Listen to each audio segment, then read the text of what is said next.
Bismillahirrahmanirrahim. Assalamualaikum warahmatullahi wabarakatuh.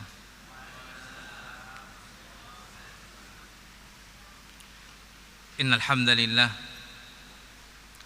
nahmaduhu ta'ala wa nasta'inuhu wa nastaghfiruh wa na'udzu billahi min shururi anfusina wa sayyiati a'malina. من يهده الله فلا مضل له ومن يضلل فلا هادي له أشهد أن لا إله إلا الله وحده لا شريك له وأشهد أن محمدا عبده ورسوله صلى الله عليه وعلى آله وأصحابه ومن تبعهم بإحسان إلى يوم الدين وسلم تسليما كثيرا. أما بعد. Ma'syaral ahibbah, ahibati fid din, ahibati fillah, al-aba wal ummahat, al-ikhwan wal akhawat wal abna, a'azani Allah wa iyyakum.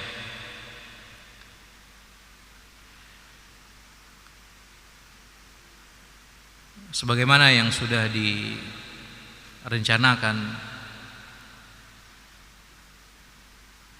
untuk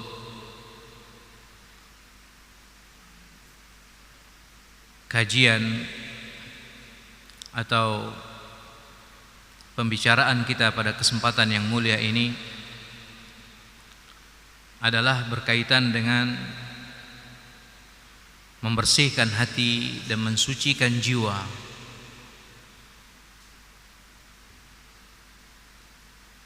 meraih pahala di sisi Allah Subhanahu wa taala di bulan Ramadan.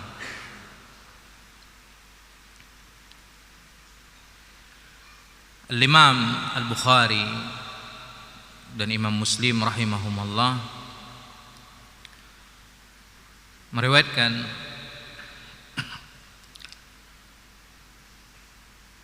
hadis dari jalan sahabat yang mulia An-Nu'man bin Bashir radhiyallahu taala anhuma yang berkata, sami'tu Rasulullah sallallahu alaihi wasallam yaqul, aku telah mendengar Rasulullah sallallahu alaihi wasallam bersabda, ala wa inna fil jasadi mudghatan, ketahuilah sesungguhnya pada jasad itu terdapat segumpal daging. Idza saluhat saluhal jasadu kullu, yang apabila segumpal daging itu baik, maka niscaya akan baik pula apa yang ada pada jasad seluruhnya. Wa idza fasadat fasadal jasadu kullu, sebaliknya ketika segumpal daging itu rusak, buruk, jelek, maka niscaya akan buruk dan jelek pula seluruh apa yang ada di jasad. Di akhir hadis Nabi SAW mengatakan, ala wahiya al-qalbu, ketahuilah sesungguhnya segumpal daging itu adalah hati, al-qalbu, atau juga yang disebut dengan jantung. Jantung atau hati atau qalbu itu merupakan jaza, bahagian daripada jasad. Begitupun juga bahagian daripada nafs, jiwa. Sebagaimana Allah Tabaraka wa Ta'ala menciptakan pada jasad atau jiwa itu raga, as-sam' wal absar atau wal basar, pendengaran dan penglihatan dan selainnya. Hanya saja qalbu, hati, atau jantung ini merupakan pokoknya, penggeraknya, penentunya, landasannya, pilarnya. Sehingga ketika baik hati itu, maka baiklah seluruh yang ada pada jiwa dan jasad. Dia seumpama raja terhadap seluruh pasukan-pasukannya, menentukan. Oleh karena itu, tatkala kita memperhatikan syariat ini, kita akan mendapati hubungan amalan-amalan anggota badan itu sangat kuat dan ditentukan oleh amalan-amalan hati, apa yang ada pada qalbu.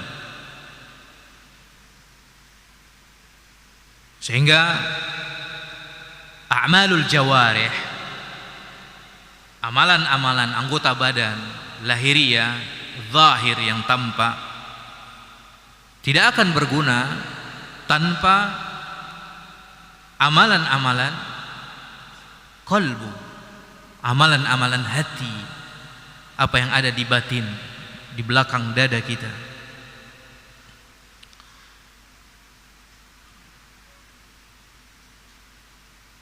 Lihatlah apa yang dikatakan oleh Syekhul Islam Ibnu Qayyim Al-Jauziyah rahimahullahu taala, mengatakan, "Lau nafa'al 'amalu bighairi ikhlasin lamma dhamma al-munafiqin." Kalaulah seandainya berguna dan bermanfaat suatu amalan tanpa keikhlasan, keikhlasan adalah amalan hati, amalan qalbu. Nah, amalan tanpa keikhlasan artinya amalan zahir, anggota badan, tanpa amalan hati, kalau seandainya berguna dan bermanfaat, maka tentu Allah Jalla fi'ula tidak akan mencerca munafikin, orang-orang munafik. Dan kita tahu bagaimana keadaan amalan anggota badan zahir lahiriah yang tampak pada orang-orang munafikin di zaman Rasulullah sallallahu alaihi wasallam di kota Madinah.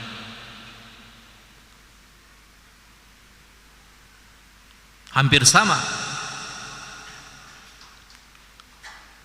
Begitu memperlihatkan, menampakkan keislaman dan keimanan dengan anggota badannya, dengan amalan-amalan jawarihnya.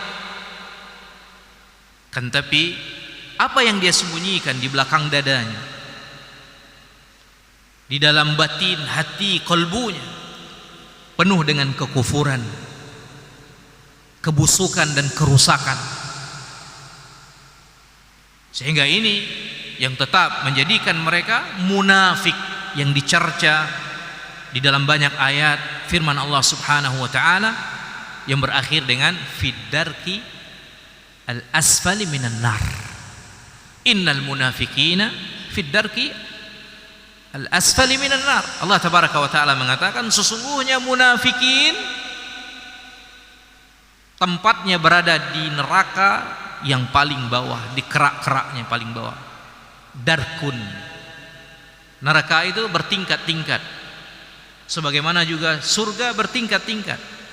Hanya saja tingkatan surga itu dikatakan darajat, tingkatnya ke atas. Adapun neraka tingkatnya ke bawah, darakat. Dan yang paling bawah ditempati oleh munafikin, a'yadzan billahi min dzalik.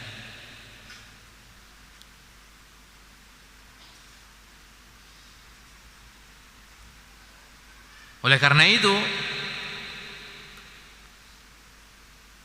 ma'syaral ahibba, ahibati fid din, azzani Allah wa iyyakum, Rasul kita Nabi kita tercinta Muhammad sallallahu alaihi wasallam sangat memperhatikan salahul qalb,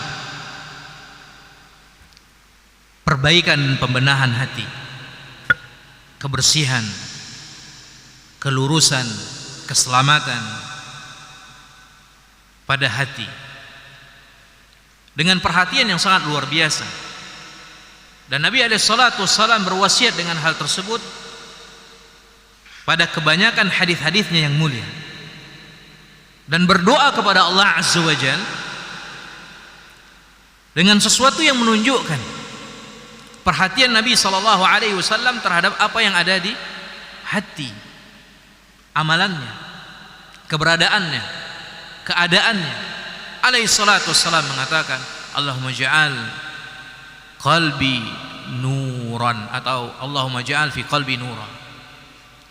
Ya Allah, jadikan di dalam hatiku cahaya. Di kesempatan yang lain Nabi SAW berdoa mengatakan, Allahumma nakki qalbi minal khataya kama yunakka thawbul abyad minad danas. Ya Allah, sucikan, bersihkan hatiku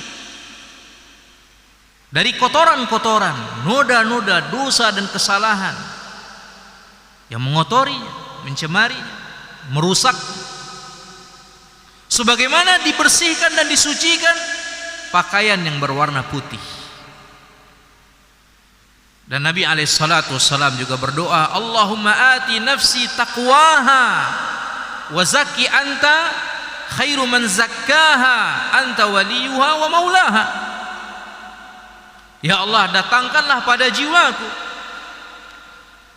dan tentunya di dalam jiwa itu yang paling pokok dan mendasar adalah qalbu. Datangkan pada hati yang ada di jiwaku itu ketakwaannya, dan sucikanlah ia. Perhatikan kalimatnya, ketakwaan. Nanti ada hubungannya dengan pembahasan kita. Nabi SAW meminta untuk didatangkan ketakwaan pada hati itu, dan sucikan ia, bersihkan ia, hati dan jiwa itu. Dan engkaulah yang maha terbaik di dalam mensucikan dan membersihkannya. Engkaulah walinya yang menjaganya, dan engkaulah yang menciptakannya, yang mengaturnya. Dan juga hadis yang sangat masyhur, bahkan dikatakan oleh Aisyah radhiyallahu taala anha wa ardaha, di antara doa yang banyak dibaca oleh Nabi sallallahu alaihi wasallam, ya muqallibal qulub tsabbit qalbi ala dinik. Wahai engkau yang maha membolak-balikkan hati, teguhkan hatiku di atas din, di atas agamamu, di atas ketaatan kepadamu. Dalam riwayat lain dengan lafaz yang lain, ya musarrifal qulub tsabbit qalbi ala ta'atik. Maka wajib ya ma'syaral ahibbah, bagi setiap kita muslim muslimah, lebih lagi di bulan Ramadan,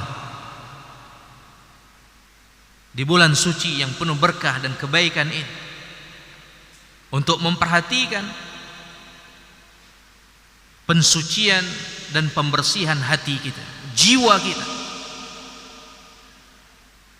meluruskan keduanya bersamaan dengan menjaga keduanya dari apa saja akan mengotori dan menodai dan merusak.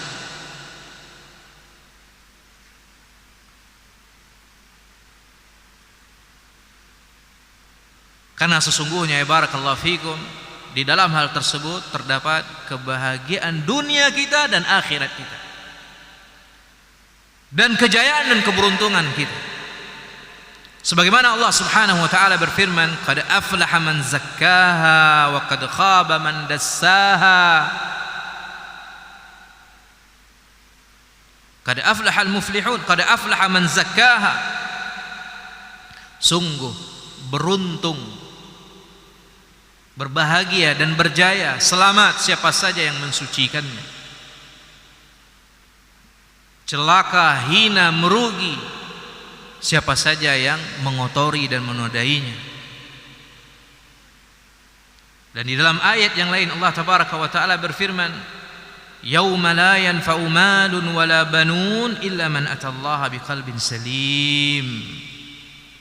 Hari di mana tidak akan berguna harta, anak keturunan, kecuali siapa saja yang datang menghadap Allah tabaraka wa taala dengan hati yang penuh selamat. Iya.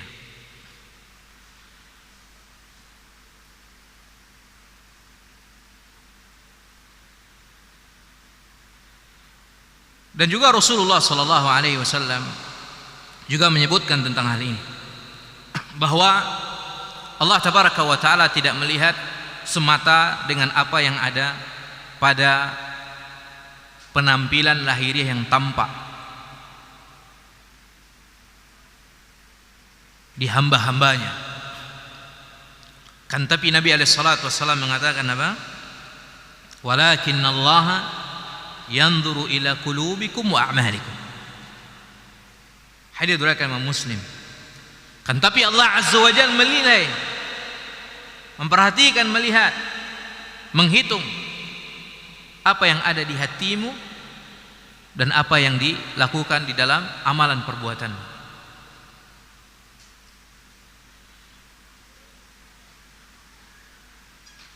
Syekhuna Zaid bin Hadi Al-Madkhali rahmatullahi alaih rahmatan wasi'ah di dalam Al-Ajwibah Al-Athariyah pernah menyebutkan, innal inayata bi'ilajin nufusi wal qulub min amradis syubuhati wasyahawat min a'zamil faraid wa aqdasil wajibat. Ketahuilah, memperhatikan perbaikan jiwa dan hati, kesolehannya, kelurusannya, keselamatannya, kebaikannya, kesucian dan kebersihannya dari penyakit-penyakit syubhat dan syahwat. Ini termasuk dari kewajiban yang agung dan yang paling suci. Dari kewajiban yang agung dan paling suci. Maka apa yang dimaksudkan dengan at-tazkiyah di sini? Pensucian hati dan pembersihan jiwa. Apa yang kita maksudkan? Apa yang kita inginkan dengannya? Dari kata tazkiyatun nufus wal qulub, membersihkan hati dan mensucikan jiwa, maka dia adalah at-taqwa. At-taqwa, taqwa Allah azza wa jal, ketakwaan kepada Allah subhanahu wa ta'ala. Bagaimana seorang muslim berupaya senantiasa dalam kondisi mentaati Allah tabaraka wa ta'ala dan meninggalkan maksiat dan mendurhakainya subhanahu. Dan ini yang dikatakan oleh Syekhuna Abdul Razzaq bin Abdul Muhsin Al-Abbad hafizahullah ta'ala wa ra'ah sebagai majhudul umur. Majhudul umur, apa dia? Upaya seumur hidup. Kalau mau tahu apa upaya kita seumur hidup, hadza huwa at-taqwa. Sesuatu yang harus kita upayakan seumur hidup ila an namut, sampai kita wafat. Bagaimana kita selalu mengkondisikan jiwa dan hati kita di dalam ketaatan kepada Allah tabaraka wa taala dan meninggalkan maksiat dan mendurhakainya. Hadza huwa taqwa, fi'lul awamir wa tarkun nawahi. Kan itu takwa. Menjalankan perintah-perintah, berhenti meninggalkan larangan-larangan. Hadza huwa taqwa.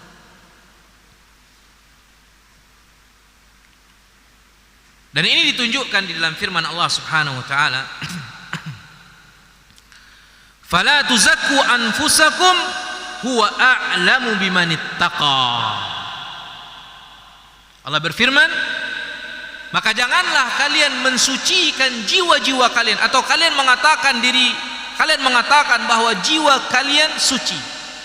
Fala tuzakku anfusakum, janganlah kalian mengatakan bahwasanya jiwa kalian telah zaka. Saya telah mensucikan jiwa saya. Saya adalah orang yang memiliki jiwa dan hati yang suci. La tuzakku anfusakum. Menganggap jiwa dan hati kalian suci. Menyatakan la huwa a'lamu bimanittaqa, karena dialah Allah Subhanahu wa taala yang lebih tahu siapa dari hambanya yang bertakwa. Dikatakan oleh Syekh Abdul Razak Al-Badr hafizahullah taala, maknanya adalah huwa a'lamu biman zakkat nafsah. Dialah Allah Subhanahu wa taala yang maha tahu siapa dari hambanya yang mensucikan jiwanya, hatta sara minal muttaqin, sehingga dengan hal tersebut dia menjadi hamba-hamba yang bertakwa. Maka tazkiyatun nufus wa tazkiyatul qulub tatahaqqaq bittaqwa, diwujudkan dengan ketakwaan kepada Allah Subhanahu wa taala.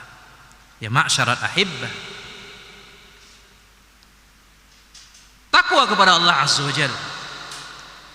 Makanya Rasulullah sallallahu alaihi wasallam ketika menyebutkan ketakwaan itu di dalam hadisnya yang diriwayatkan oleh Imam Muslim mengatakan at-taqwa hahuna. Ketakwaan itu di sini. Wa yushiru ila sadrihi 3 marrat, dan beliau alaihi salatu wasallam mengisyaratkan ke dadanya 3 kali. At-taqwa hahuna, at-taqwa hahuna, at-taqwa hahuna. Di sini pokoknya. Pilar utamanya itu di sini. Ketakwaan itu di sini, di hati, mengisyaratkan ke dadanya 3 kali alaihi salatu wassalam.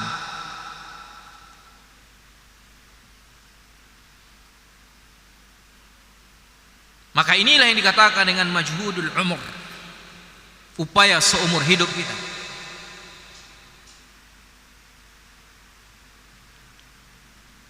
Lebih lagi di bulan Ramadan, mensucikan hati, membersihkan jiwa, raih pahala di bulan Ramadan. Kenapa? Limada? Lesh? Karena Allah Subhanahu wa taala berfirman, qala innama yataqabbalallahu minal muttaqin. Berkatalah Habil yang berseteru dengan saudaranya Qabil, memberikan pengorbanannya masing-masing. Kan tapi Allah katakan, Habil berkata, hanya saja sesungguhnya Allah tabaraka wa ta'ala menerima dari hamba-hambanya yang bertakwa. Diterima hanya dari hamba-hamba yang bertakwa. Maka ini suatu kewajiban dan kemestian untuk kita upayakan, diraih pahala dan ganjaran di sisi Allah tabaraka wa ta'ala di bulan Ramadan. Kebaikan-kebaikan yang sudah kita upayakan, walhamdulillah sudah berlalu 1/3, dan 1/3 itu kathir, banyak di tahun ini. Maka di mana kita dari ketakwaan kepada Allah Azza wa Jalla? Sejauh mana kita telah mewujudkan dan mengupayakan usaha besar ini di dalam diri kita, di dalam hati kita, terutama sekali at-taqwa. Dan ini seperti yang difirmankan oleh Allah Azza wa Jalla dalam Al-Qur'anil Azim, bala man aslama wajhahu lillahi wa huwa muhsin falahu ajruhu 'inda rabbih wala khaufun 'alaihim wala hum yahzanun. Ketika orang-orang Yahud dan Nasara mengklaim amalan mereka yang akan memasukkan mereka ke jannah, surga, kemudian Allah tabaraka wa ta'ala bantah dan mengatakan, oh enggak, hanya saja sesungguhnya yang aslama wajhahu lillah. Siapa saja yang menghadapkan wajahnya penuh kepada Allah tabaraka wa taala. Al-Imam Ibnu Katsir rahimahullah taala membawakan perkataan Sa'id bin Jubair radhiyallahu taala anhu wa arda yang menafsirkan kata man aslama wajhahu lillah, artinya man akhlasa dinah. Siapa saja yang mengikhlaskan din agamanya kepada Allah tabaraka wa taala, ini dikatakan dengan aslam wajhahu lillah. Dan Yahud dan Nasara jauh dari keikhlasan di dalam din, agama dan ibadahnya.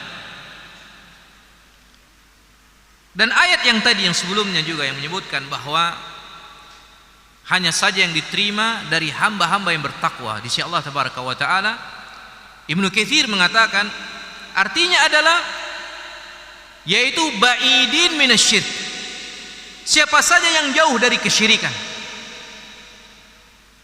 Al-Imam As-Sa'di rahimahullah dalam tafsirnya mengatakan minal muttaqin, di dalam ayat itu artinya adalah bil ikhlas wal ittiba', dengan keikhlasan dan memurnikan pengikutan kepada Rasulullah sallallahu alaihi wasallam. Itu yang diterima. Nah, kembali kepada perkataan Sa'id bin Jubair radhiyallahu taala anhu tadi, man akhlasa dinah, siapa saja yang mengikhlaskan din, ibadah dan ketaatannya kepada Allah Jalla wa ala, wa huwa muhsin, dan dalam keadaan dia muhsin artinya muttabi'un fihi ar-Rasul sallallahu alaihi wasallam, dia mengikuti, ittiba, mencontoh, mencocoki di dalam din, agama dan amalannya Rasul sallallahu alaihi wasallam. Sekarang pertanyaannya, apakah Yahud dan Nasara mengikuti Nabi Muhammad sallallahu alaihi wasallam? Abadan la.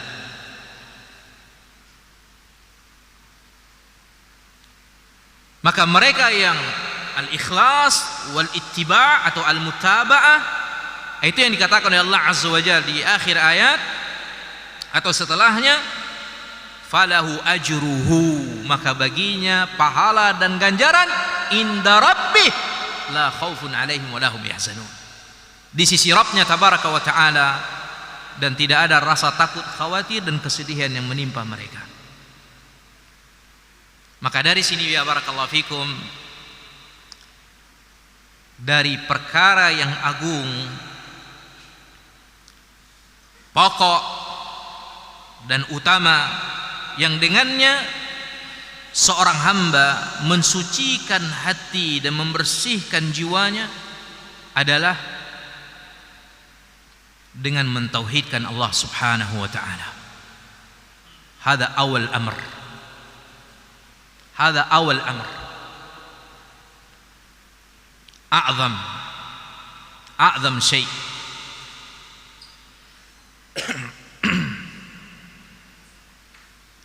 Tauhidullah azza wa jalla wa tahqiq kalimat at-tauhid, mewujudkan kalimat at-tauhid, syahadat la ilaha illallah, dan dialah yang dikatakan dengan kalimatul ikhlas,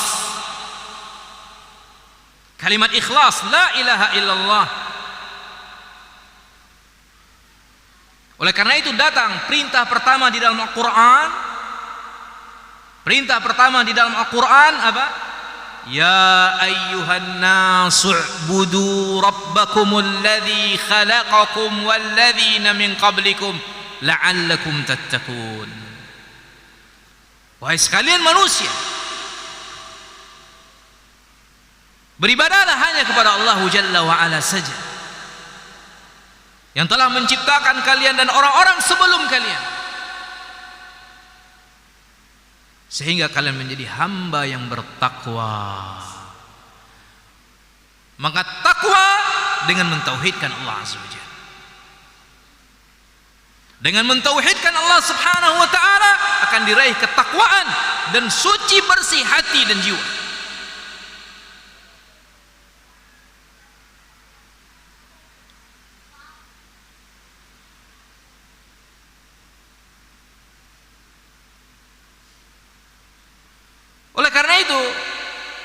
Dikatakan oleh Ibnu Taimiyah rahimahullah, kullama qawiyat tauhid fi qalbil 'abd,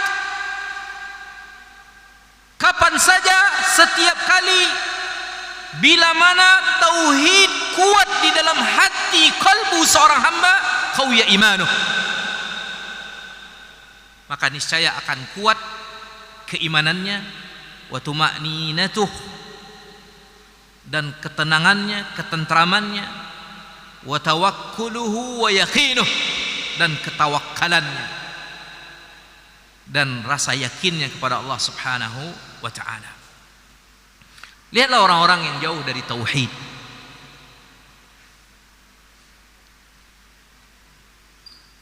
tidak mengesahkan Allah Jalla wa Ala di dalam rububiyahnya, tidak di dalam uluhiyahnya, tidak di dalam asma' wa sifatnya.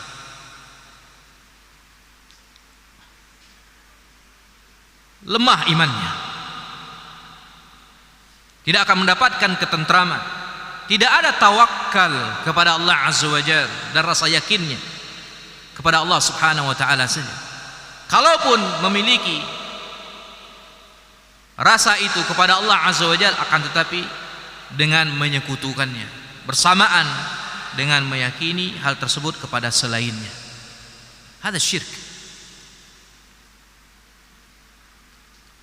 Memiliki keyakinan, keimanan dan kepercayaan bahwa di sana ada selain Allah Tabaraka wa Ta'ala yang berhak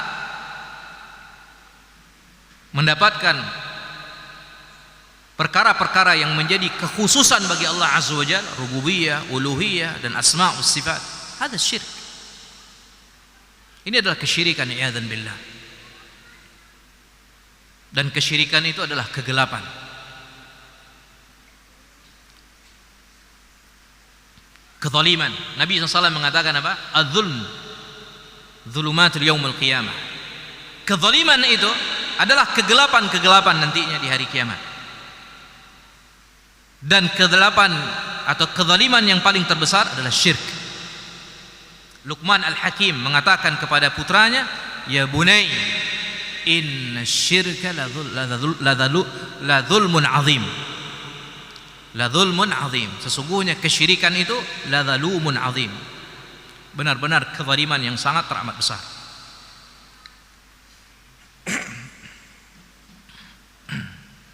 Makanya Hudzaifah bin Yaman radhiyallahu taala anhu ketika diutus ke Yaman mendatangi ahlul kitab, Nabi alaihi salatu wasallam mengatakan apa? Falyakun awwalu ma tad'uuhum ilai syahadatan an la ilaha illallah. Maka hendaklah yang pertama kali engkau seru, engkau dakwahkan kepada mereka ahlul kitab di Yaman adalah bagaimana mereka memahami, meyakini syahadat alla ilaha illallah. Mereka wujudkan itu, syahadat alla ilaha illallah. Inilah tauhid. Meyakini, mengimani bahwa tidak ada yang berhak mendapat perlakuan khusus apa yang dikhususkan dengannya Allah Subhanahu wa ta'ala dalam rububiyah. Segala perbuatan terhadap alam semesta ini tidak ada sekutu baginya dalam hal itu, kecuali hanyalah Allah Azza wa Jalla saja, menciptakan, menghidupkan, memberi rezeki, mematikan. Sehingga tidak ada keyakinan terhadap selain Allah di dalam memberi rezeki, di dalam mendatangkan kebaikan, maslahat, menepis madarat. Antum lihat, belum masuk Ramadan atau menjelang Ramadan, mereka melakukan apa? Sebagian kaum muslimin basuh nagori gitu. Dengan apa basuh nagori? Sembelih kerbau, kemudian kepalanya dihanyutkan, disajikan ke sungai. Tujuannya apa? Kita mau masuki bulan Ramadan, nio membasuh nagari, membersihkan negeri, tolak bala, agar aman masyarakat negeri dari bencana, musibah yang mungkin barangkali sudah menimpa. Kita mau masuki Ramadan. Aina tauhid? Orang mau masuk Ramadan, mau membersihkan hati. Seharusnya dengan apa? Dengan ditegakkan tauhid.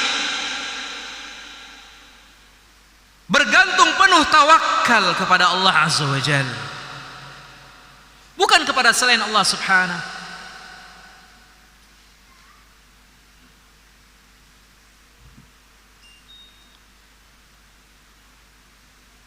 Begitupun juga di dalam uluhiyah, ibadah. Dan itu sembelihan adalah ibadah.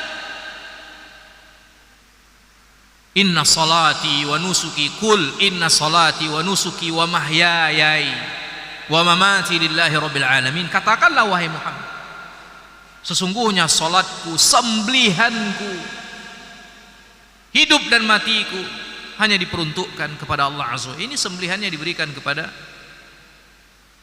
katanya ada penghuni atau moyang atau sesuatu, sepuh, sungai, macam-macam. Dan itu dihadiri oleh tokoh masyarakat, cadiak pandai katanya, saking cadiaknya. Habis setelah itu sembelihannya dimasak, dimakan rame-rame oleh masyarakat kampung di sekitar. La haula wala quwwata. Aina tauhid?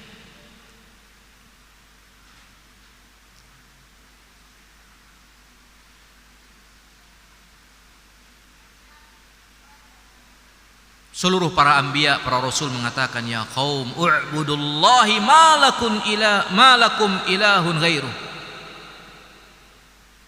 Wahai kaum, ibadahilah Allah Jalla wa Ala saja. Tidak ada sesembahan untuk kalian selain Allah Tabaraka wa Ta'ala. Dan kemudian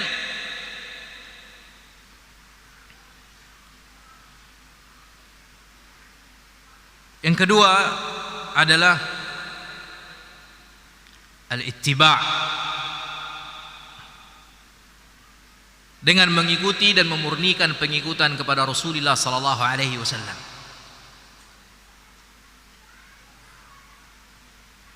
Mensucikan hati dan membersihkan jiwa, diraih ketakwaan yang dengannya pahala dan ganjaran di bulan Ramadan khususnya kita dapatkan insyaallah. Rasulullah sallallahu alaihi wasallam pernah mengatakan kepada 3 orang yang mendatangi rumah-rumah istri Nabi sallallahu alaihi wasallam, pengen tahu bagaimana ibadah Rasulullah alaihi salatu wasallam, sampai akhirnya yang pertama mengatakan, kalau begitu aku akan sholat malam, tidak akan pernah tidur. Yang kedua mengatakan, kalau begitu a'tazilun nisa, saya enggak akan menikah, menghibiri diri, tabattul. Yang ketiga mengatakan, oh kalau gitu ana asum wala uftir, saya puasa aja terus, enggak akan bakalan berbuka.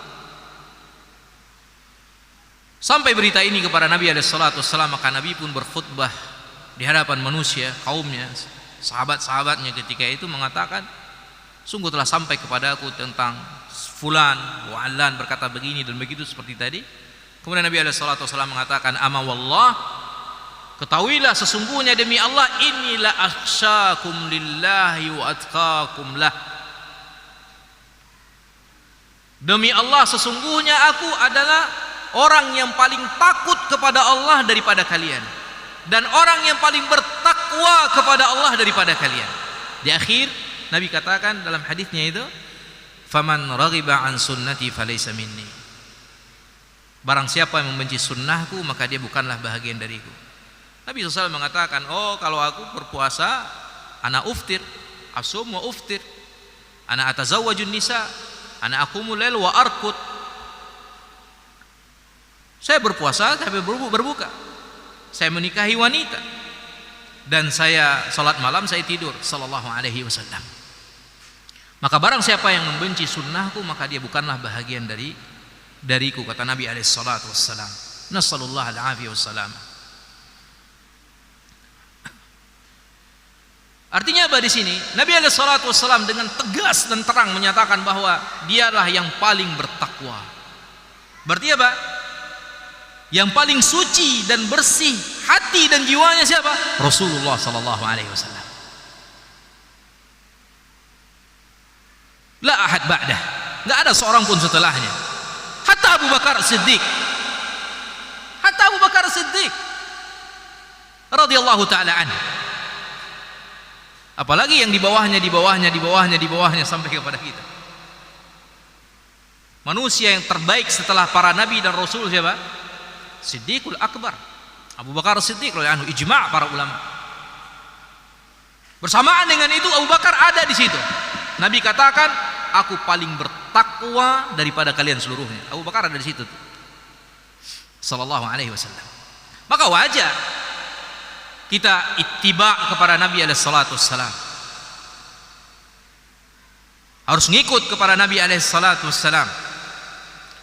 Dan Allah tabaraka wa taala berfirman, "Qul in kuntum tuhibbunallaha fattabi'uni yuhibbukumullahu wa yaghfir lakum dzunubakum." Katakanlah wahai Muhammad, jika seandainya mereka mengatakan cinta Allah, itu kan ngaku tuh cinta Allah, berarti apa? Hati saya bersih. Orang yang cinta Allah adalah orang yang hatinya bersih, jiwanya bersih. Wallah, nggak ada orang yang hatinya kotor, penuh noda dosa, bahkan kesyirikan dan kekufuran, mengatakan saya cinta Allah. Kalaupun cinta Allah, cintanya tidak dianggap. Maka yang cinta kepada Allah dengan kecintaan yang benar, murni dan sahihah adalah orang-orang yang hatinya bersih dan jiwanya bersih. Nah, mereka yang mengatakan mereka cinta Allah, fattabi'uni, katakan kepada mereka, ikuti aku sallallahu alaihi wasallam, Muhammad Rasulullah. Maka niscaya Allah akan cinta kepada kalian dan Allah ampunkan dosa-dosa kalian. Maka dengan berpegang teguh dengan sunnah Nabi, mengikuti Nabi SAW, dihapuskan dosa-dosa. Dan di bulan pengampunan dosa-dosa Ramadan. Ya ma'syaral ahibbah, perhatikan ini. Imam Malik, Imam Darul Hijrah, Malik bin Anas rahimahullah ta'ala, dulu pernah ditanya oleh seseorang, "Ya Aba Abdillah," dipanggil kunyahnya, "Wahai Abu Abdillah, min aina uhrim?" Dari mana saya ihram? Mau ihram nih, melaksanakan ibadah umrah ataupun haji. Yang jelas siapa saja yang datang ke Mekah untuk tawaf di Ka'bah, sa'i Safa dan Marwah, maka wajib baginya mengambil ihram di miqat yang ditentukan oleh Allah dan Rasulnya alaihi salatu wassalam. Kecuali kita ke Mekah bukan untuk tujuan itu, nggak perlu ngambil ihram di miqat. Seperti kita yang mungkin datang ke sana untuk belajar tok, atau untuk bisnis, atau ingin kunjung kepada anak yang belajar di sana, atau menantu dan semacamnya, atau tugas dan lainnya. Itu nggak perlu ngambil ihram di miqat. Tapi ketika untuk umrah atau haji harus ihram, ini salah satu kewajibannya. Bila tidak, maka wajib dam, bayar dam, sembelih kambing, karena termasuk dari rukun wajib umrah dan wajib haji, yaitu ihram di miqat. Nah, lelaki ini bertanya, "Wahai Aba Abdillah, dari mana saya ihram?" Ngambil miqatnya. Berarti siapa? Orang-orang yang datang dari kota Madinah, dari arah Madinah, miqatnya. Kemudian apa jawaban Imam Malik? Min Dzul Hulaifah, min haitsu ahrama Rasulullah SAW, dari Dzul Hulaifah, itulah miqatnya. Siapa saja yang datang dari arah Madinah, maka ihramnya miqat di Dzul Hulaifah, atau yang disebut dengan Bi'ir Ali di hari ini. Dan subhanallah, ada 5 miqat, dan disebutkan oleh para ulama, tidak ada yang datang ke Mekah kecuali pasti melewati 5 arah ini. Subhanallah, 5 miqat ini pasti dilewati. Ya Lamlam, Qarnul Manazil, kemudian Dzul Irq. Subhanallah, dulu Nabi SAW nggak tahu astronomi, nggak ada satelit, nggak tahu geografi. Tapi kenapa kok bisa hebat sedemikian rupa ya menentukan miqat? sehingga tidak ada orang datang ke Mekah pasti melewati 5 penjuru itu. Maka ini dari hal yang indah menunjukkan kepada kita bahwa Rasulullah SAW berbicara dengan wahyu. Apa yang datang dengannya adalah hak, din agama Allah Azza wa Jalla, yang menambahkan keyakinan kita terhadap din agama ini. Maka Imam Malik rahimahullah ta'ala mengatakan, dari arah di mana berihramnya Rasulullah sallallahu alaihi wasallam, yaitu Dzul Hulaifah. Oh, datang lelaki ini mengatakan, ana urid an uhrima minal masjid min indil qabr. Oh enggak, kalau saya pingin ihramnya dari Masjid Nabawi dekat kuburan Nabi Muhammad sallallahu alaihi wasallam. Artinya dia tambah ke belakang, agak lebih jauh, dia tarik ke belakang. Apa kata Imam Malik rahimahullah ta'ala? La taf'al fa inni akhsha 'alaika al-fitnah. Jangan kau lakukan, aku khawatir nanti fitnah menimpamu. Ini orang ngeyel, tanya lagi, wa ayu fitnah fi hadhihi innama hiya amyal uziduha. Fitnah mana yang akan menimpa? Hanya beberapa mil saja aku tambah kok. Apa kata Imam Malik? Wa ayu fitnatin a'zam min an tara annaka sabaqta ila fadilatin qassara anha Rasulullah sallallahu alaihi wasallam. Fitnah mana lagi yang lebih besar daripada engkau melihat dan meyakini, menganggap dirimu telah mendapatkan suatu keutamaan yang Nabi SAW tidak mengerjakannya. Kemudian beliau berdalil dengan firman Allah tabaraka wa taala, dan aku bacakan, inni sami'tu Rasulullah, inni sami'tu qaulallahi tabaraka wa taala, aku mendengar firman Allah azza wa jalla. Allah berfirman, dia bawakan ayat Allah, falyahdharil ladzina yukhalifuna an amri an tusibahum fitnah aw yusibahum adzabun alim. Ini bukti salaf itu berdalil. Orang-orang yang mengatakan ya nggak perlu berdalil-dalil, dikit-dikit dalil, yang suka-suka nanya-nanya dalil, dalilmu mana, dalilmu mana, itu adalah Wahabi, kata dia. Maka kita katakan, yang sikit-sikit dalil, yang selalu meminta dalil, yang selalu mendatangkan dalil, dia adalah salafus saleh, ahlus sunnah wal jamaah al-haqqah. Adapun Wahabi atau Syekh Muhammad bin Abdul Wahab yang dituduh secara dusta dan zalim di dalam hal tersebut adalah pengikut salaf as-saleh, pengikut para ulama.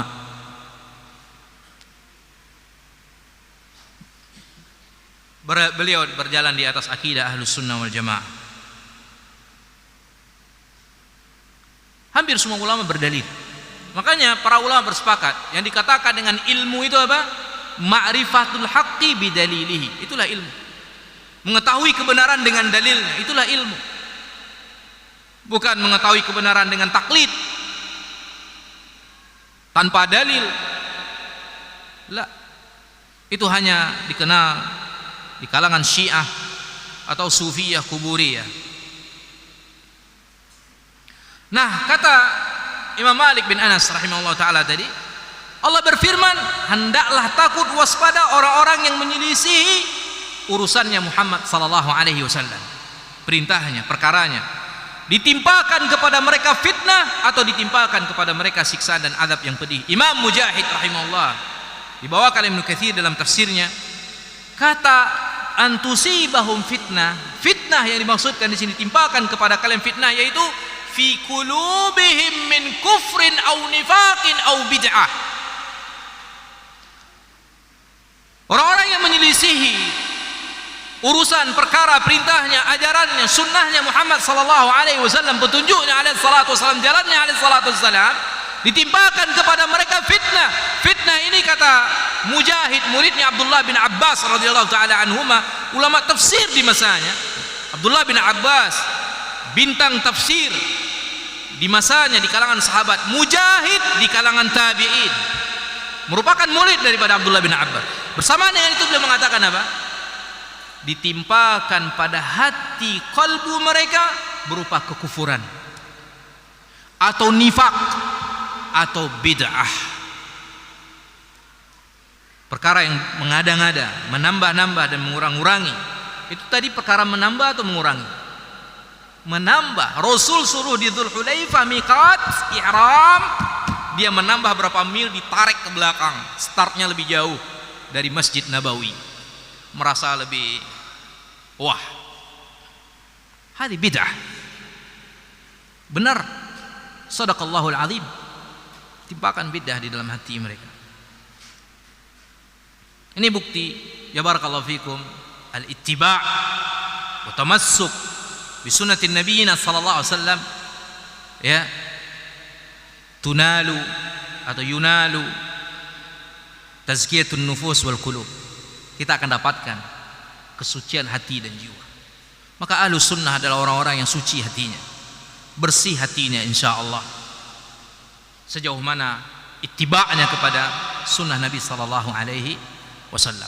Makanya para sahabat dikatakan oleh Abdullah bin Mas'ud, mereka adalah orang yang paling bersih hatinya, abarruha quluba. Para sahabat. Kenapa? Karena mereka adalah orang yang paling kuat dan paling kuat pengikutannya kepada Nabi Muhammad sallallahu alaihi wasallam. Maka kita yang ingin tazkiyatul qulub wa tazkiyatun nufus, maka jalannya adalah setelah mentauhidkan Allah azza wajalla, yaitu yang kedua, bagaimana berupaya untuk ittiba kepada Nabi sallallahu alaihi wasallam. Dan dari sudut lawannya adalah apa yang akan mengotori dan menodai hati dan jiwa kita adalah asyirku billah, kesyirikan kepada Allah azza wajalla. Baik itu syirik besar ataupun syirik kecil. Syirik besar ini akan menghapuskan seluruh amalan, mengekalkan pelakunya di neraka, menjadikan amalannya haba'an mumbatha, bagaikan debu yang berterbangan. Dalil-dalil tentang hal ini saya yakin ikhwah di Kandis ini, di masjid yang mulia ini, ya, sangat mengenal dan bahkan menghafalnya sebagian besar dari dalil-dalil itu. Dan syirik kecil, riya, ini yang berat, yang Nabi SAW mengatakan, ya, yang paling aku khawatirkan, ma akhafu alaikum syirkul asghar wa huwa riya. Bahkan dikatakan sebagai asyirkun khafi, tersembunyi, bahkan lebih tersembunyi daripada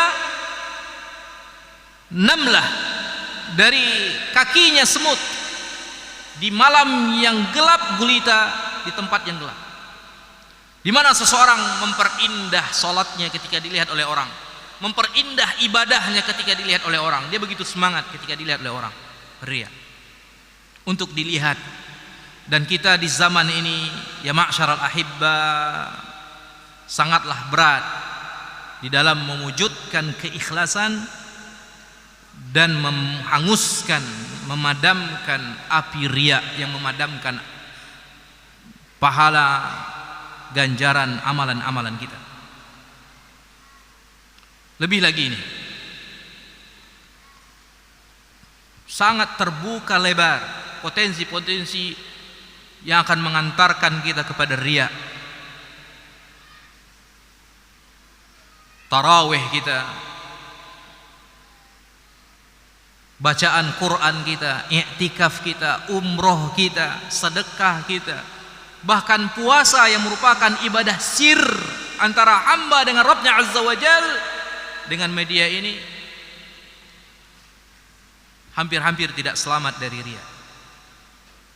Allah tabaraka wa taala berkata dalam hadis qudsi, ana aghna 'anis syuraka'i, ana aghna syuraka'i 'anis syirk. Aku enggak butuh kata Allah dari sekutu-sekutu di dalam kesyirikan. Man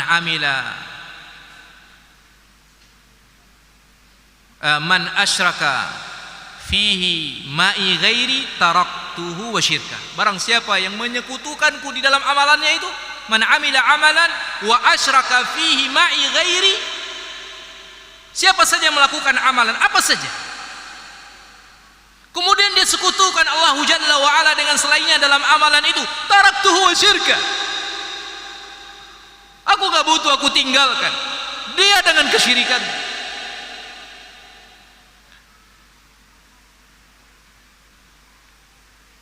Apa-apa untuk supaya dilihat oleh orang, popularitas, apa-apa untuk supaya dikenal, disanjung, dipuji oleh orang. Maka ini adalah zaman fitan yang sangat dahsyat, mudlahimah.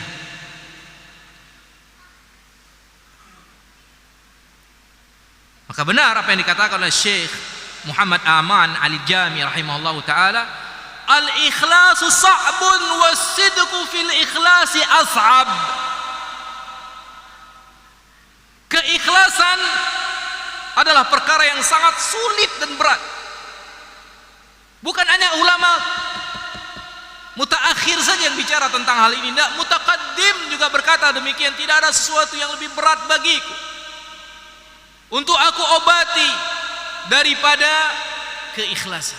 Hati ini untuk tetap ikhlas, bebas dari riya, sum'ah. Nah, beliau mengatakan al-ikhlasu sa'abun was-sidqu fil ikhlas as'ab. Berat keikhlasan itu, dan jujur untuk tetap tulus benar di dalam keikhlasan itu lebih berat lagi. As'ab.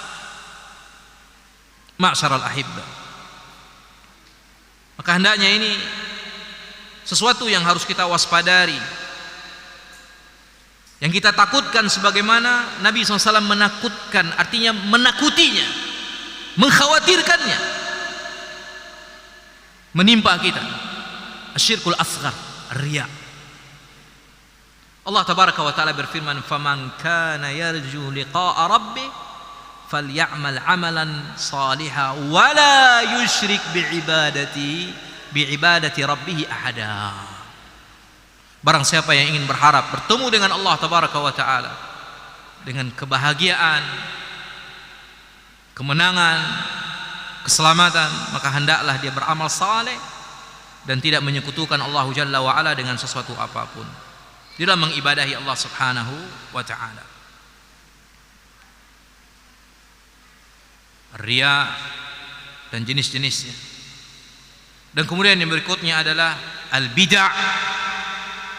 Bid'ah itu jalan yang menyerupai syariat di dalam urusan agama dan ibadah kepada Allah Jalla wa Ala,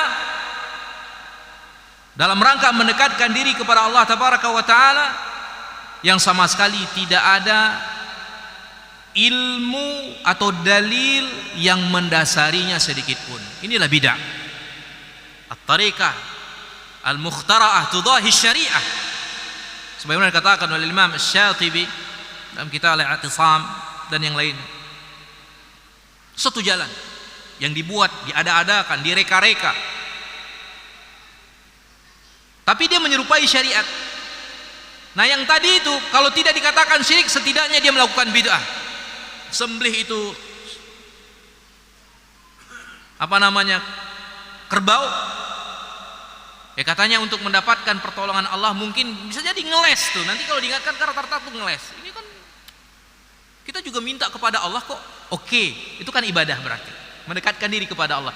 Tapi Anda telah membuat syariat baru yang tidak ada dalil, yang Rasulullah SAW tidak pernah ajarkan, wala sahabah, wala ulama imatus salah, tidak ada.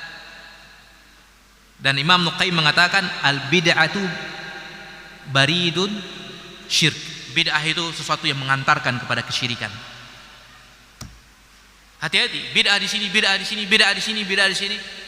Hampir di semua sisi bid'ah ini bisa membawakan kepada syirik besar. Seolah-olah dia memasang dirinya sebagai orang yang boleh membuat syariat.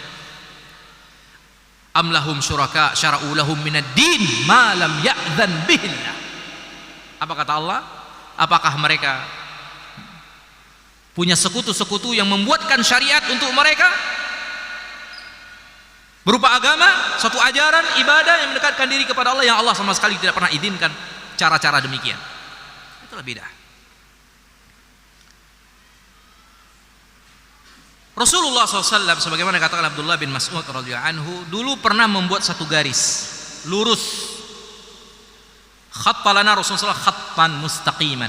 Kemudian di sisi kanan dan kiri garis yang lurus itu Nabi bikin garis-garis yang banyak, cabang-cabangnya, kanan dan kiri.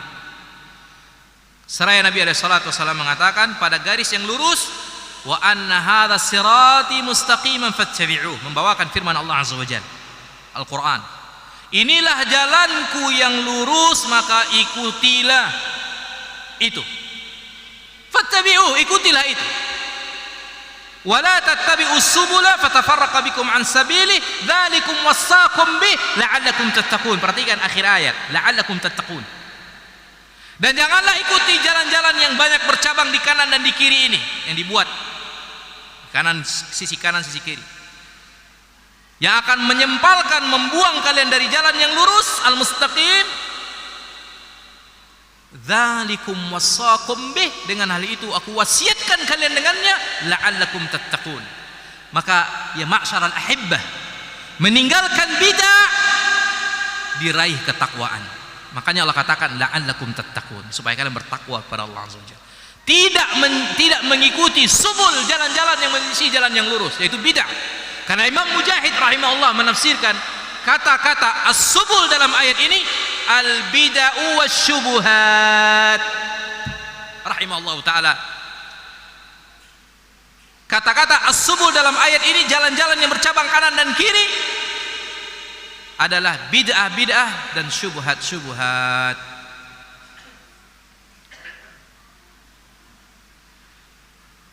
Rasulullah SAW tatkala membaca firman Allah Azza wa Jalla, fa ammal ladzina fi qulubihim zayghun fayattabi'una ma tashabaha minhu ibtigha' al-fitnah wa ibtigha' ta'wili wa ma ya'lamu ta'wilah illa Allah. Adapun orang-orang yang di dalam hati kalbunya terdapat zaigh, kesesatan, penyimpangan. Sekarang pertanyaannya, penyimpangan dan kesesatan itu apa sebabnya?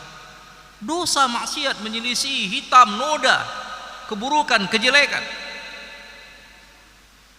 Bagaimana mereka, kata Allah dalam Al-Quran yang dibacakan oleh Nabi SAW, mereka adalah orang-orang yang suka mencari dan mengikuti ayat-ayat mutasyabihat, ayat-ayat yang memiliki makna beragam, yang masih memiliki kemungkinan ini, kemungkinan itu, dicari-cari itu, diikut-ikuti itu, ayat-ayat mutasyabihat.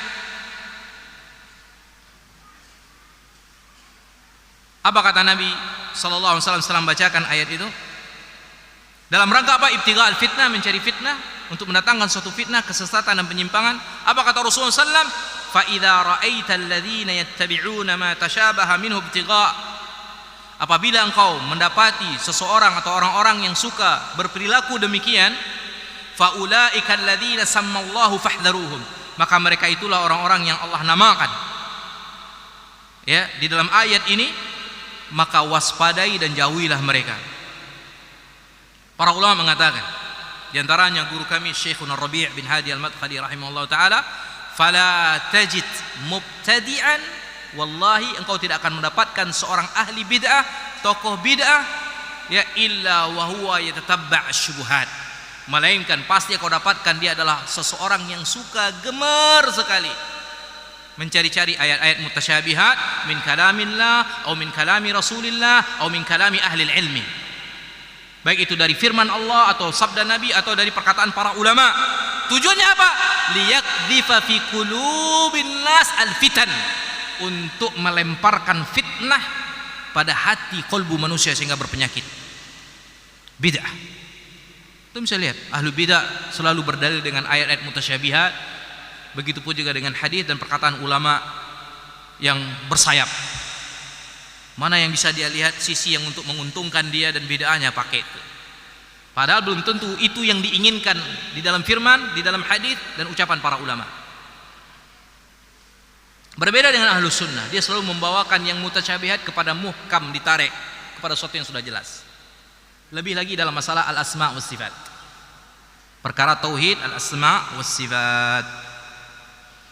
Di antara dalil yang membuktikan bahwa bid'ah ini membuat hati sakit dan berpenyakit, jiwa kotor olehnya, perkataan Abdullah bin Abbas radhiyallahu anhuma dalam kitab Al-Ibanah. Al-Imam Ibnu Battah rahimahullah membawakan, la tujalis ahlal ahwa fa inna mujalasatahum mumridatun lil qulub Jangan kalian bermajelis, duduk belajar bersama tokoh-tokoh bid'ah. Karena sesungguhnya belajar, menuntut ilmu, mengaji dengan mereka mumridah, membuat hati kalian sakit, berpenyakit, kulub kalian itu sakit. Benar. Tidak lupa kita dengan kisah Imran ibn Hittan. Mungkin ma'syarul ahibbah pernah dengar tentang hal ini. Bagaimana Imran ibn Hittan dikatakan kana muhaddithan. Dia adalah dulunya seorang ahli hadis.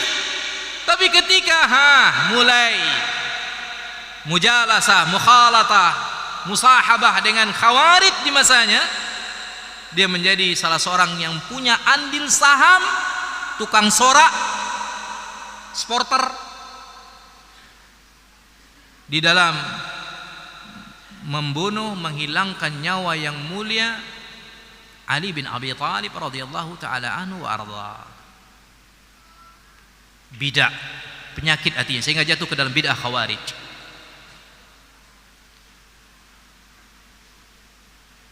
Jatuh ke dalam bid'ah khawarij. Dan juga Imam Ibrahim An-Nukhai atau An-Nakhai rahimahullah ta'ala juga dalam kitab yang sama, Imam Ibn Battah dalam kitab Al-Ibanah membawakan la tujalisu ahlal ahwa fa inna mujalasatahum tadhhabu binuril iman minal qulub. Jangan kalian belajar duduk bermajelis dengan tokoh-tokoh bid'ah. Kalau urusan dunia mah mungkin selagi tidak membahayakan din agama tidak ada masalah, bisnis segala macam.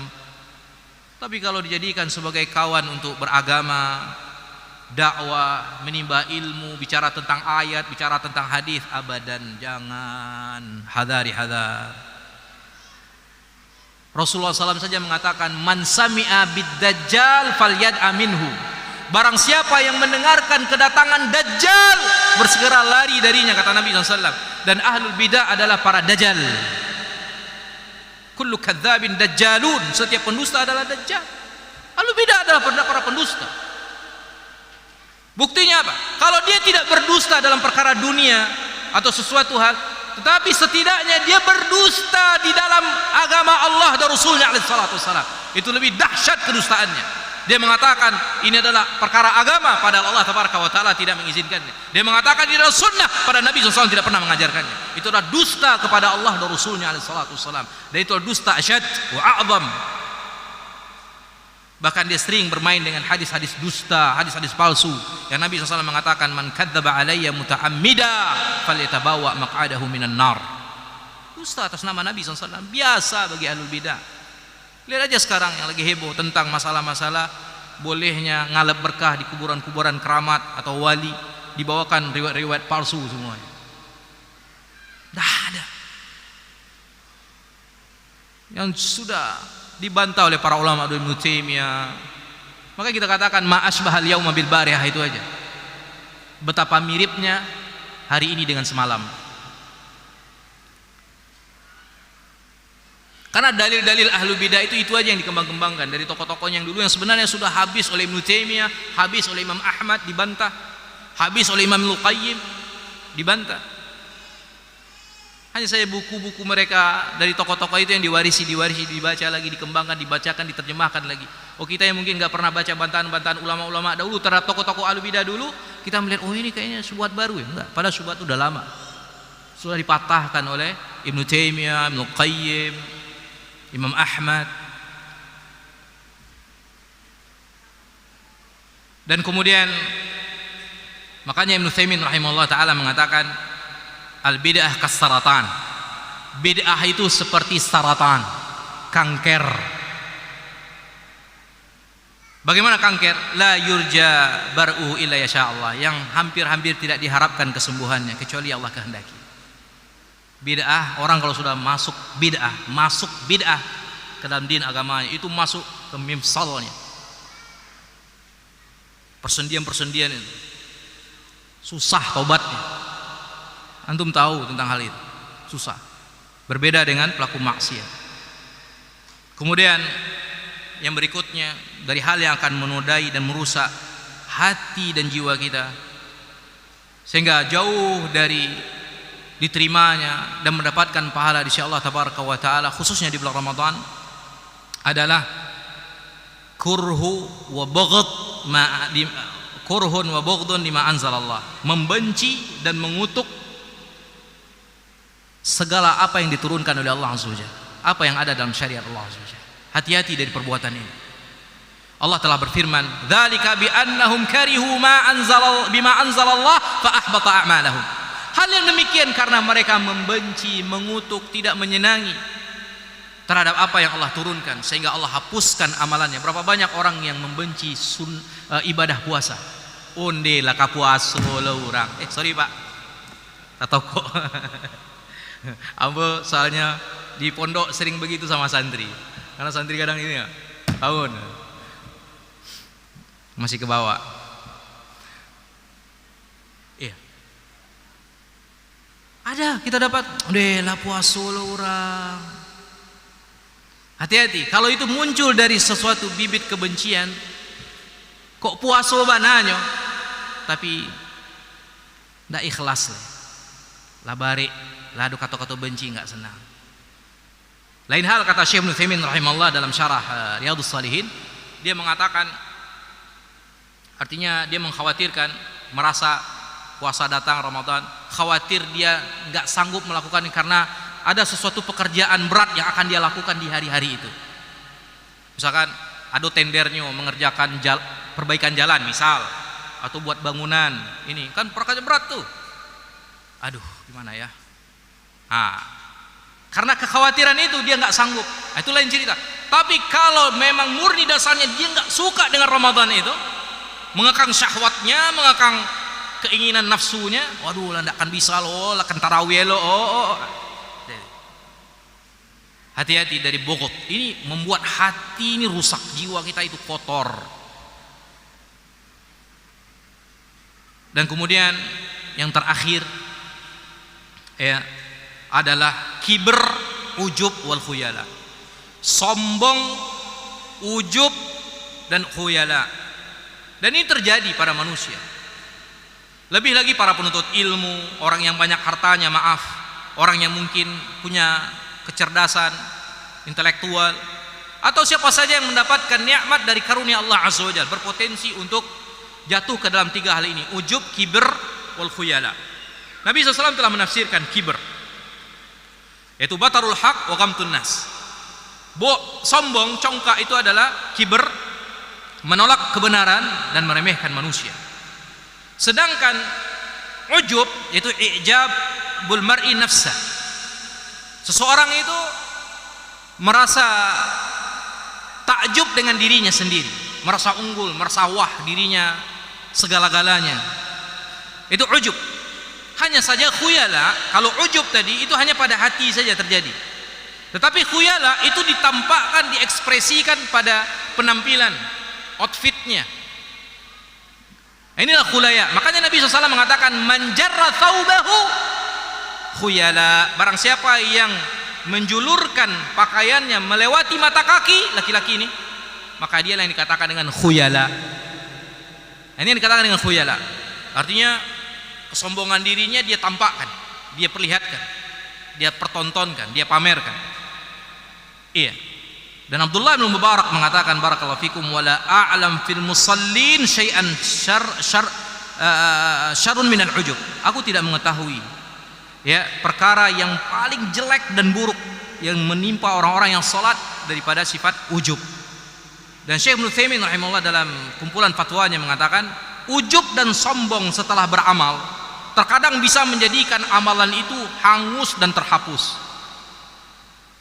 Iya.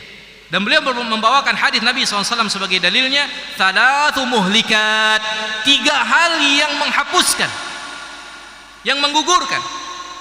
Nabi SAW mengatakan, syuhun muta', pelit yang diikuti, bakhil, pilih kariang, urusan ketaatan jalan Allah Azza wa Jalla onde bajai bana saku kawan, yo bana batu baikuti bana, pelit, ampun wah. Tapi kalau urusan dunia, jangan ditanya, iPhone-nya 30 juta, urusan dunia, pakaiannya jangan ditanya, branded, semua brand. Tapi ketika diminta untuk mengorbankan sesuatu di jalan Allah, syuh, Kemudian wa hawan muttaba', hawa yang diperturutkan, mengekor kepada nafsu hawa. Dan yang terakhir i'jabul mar'i nafsah, ujub. Seorang merasa takjub, merasa ujub, merasa lebih unggul dari selainnya terhadap dirinya. Ujub saja membahayakan, maka bagaimana lagi dengan meremehkan orang lain, yang inilah kesombongan yang sebenarnya.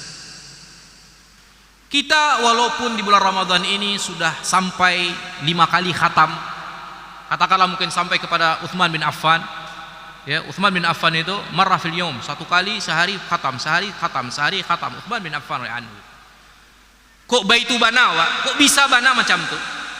Tidak perlu ujub. Cara menghilangkannya kata para ulama, selalu kita itu berkaca diri, menganggap di hadapan Allah itu kita adalah hamba yang muqassir, hamba yang masih kurang, hamba yang masih lemah, hamba yang masih lalai di hadapan Allah Azza wa Jalla. Karena itu yang akan menyempurnakan, itu yang akan menyempurnakan, itu yang akan menyelamatkan, itu yang akan menjaga hati kita dari sifat ujub.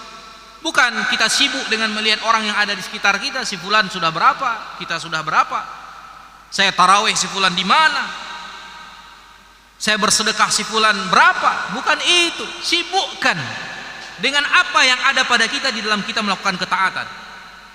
Jangan kata para la tatadakhal fi, jangan kalian ikut campur dalam urusan amalan seorang hamba dengan Rabbnya tabaraka wa ta'ala. Artinya dalam arti kata dalam untuk meremehkan, menjatuhkan dan menganggap kita unggul dalam bab itu. Tapi dalam bab ingkar mungkar itu lain cerita. Kita melihat dia mungkin jatuh ke dalam kesyirikan, bid'ah atau suatu maksiat, itu bukan babnya, lain ceritanya itu. Jangan ke sana dibawa. Jangan sama pula seperti ahlu bidah, perkara ucapan-ucapan yang masih bersayap digiring kepada suatu yang enggak benar, enggak. Bukan itu makna yang saya inginkan, enggak. Itu babnya lain. Itu bab al-amru bil ma'ruf wan nahyu 'anil munkar, at-tadzkir wal wasiyah wat tawasi bil haqq, itu jalan, itu tetap jalan. Tapi bukan berarti kita melecehkan, merendahkan. Menasihati orang bukan berarti kita merendahkan. Itulah amalan hati tadi.